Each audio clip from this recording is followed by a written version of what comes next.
Imana yashimye kukwihera ababyeyi. Yemwe urabafite, ariko mu by'ukuri ntabwo bakigucisha mu mwuka. Igitabo cy'Imana cyo Kuva kibihamya neza, ibice 20:12 ahanditswe ngo wubahe so na nyoko. Burya jya umwumvira kandi ububahe, kuko ari wo mugambi w'Imana. Igitabo cy'Abakurambere n'Abahanuzi basobanura itegeko rya 5 haranditse ngo uwanga ubutware ababyeyi bahawe n'Imana ngo abasuzuguye Imana nyayo. Igitabo cy'Imigani 23:22 haranditse ngo umvira so wakubyaye kandi ntugahinyure nyoko ageze mu zabukuru.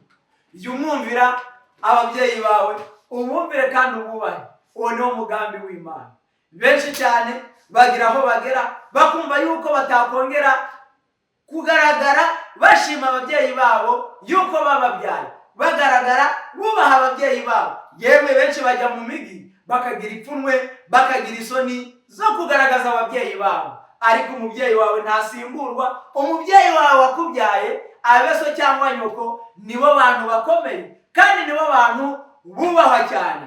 Igitabo cyitwa Urugo rwa Gikristo 281 ho haranditse ngo nta muntu ujya ugeraho akura ngo arenge kumvira ababyeyi be. Ubu uri umugabo ariko ufite so, ubu uri umugabo ufite umukecuru wawe, jya umwumvira kandi umufashe, kuko nabo bagotse bagufasha kandi bagukunda. Jya ubakunda kandi ububahe.